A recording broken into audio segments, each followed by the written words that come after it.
আপোষ না সংগ্রাম।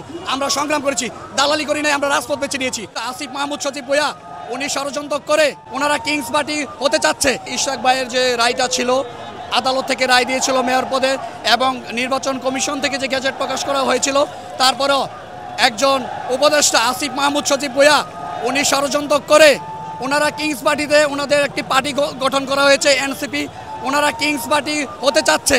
আমি তাদেরকে বলতে চাই, আপনারা যদি রাজনীতি করেন জনগণের কাতারে আসেন। আপনারা উপদেষ্টা পদ থেকে অনতিবিলম্বে পদত্যাগ করুন।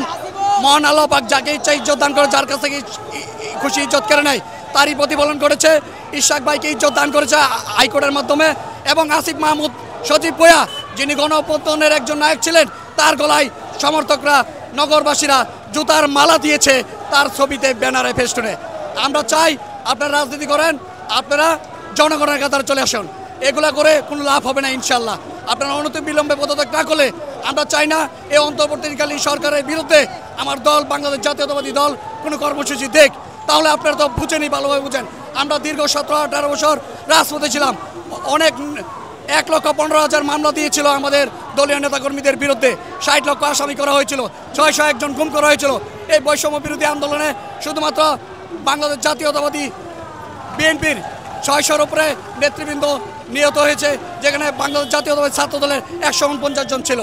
আমরা চাই না এই সরকারের বিরুদ্ধে কোনো অবস্থান নিতে। আমরা সবসময় স্লোগান দিয়েছি, আমার দল স্লোগান দিয়েছে জনতা না ক্ষমতা। আমরা জনতার পক্ষে ছিলাম, আন্দোলন সংগ্রামে আমরা রাজপথে ছিলাম। আপোষ না সংগ্রাম। আমরা সংগ্রাম করেছি, দালালি করি নাই, আমরা রাজপথ বেছে নিয়েছি। যদি আবার রাজপথের বিজয় সবসময় হবে, যদি আবার তারা কোনো পায়তারা করতে চায়, তাহলে আমরা এই সরকারের বিরুদ্ধে অবস্থান নিতে বাধ্য হবো ইনশাল্লাহ।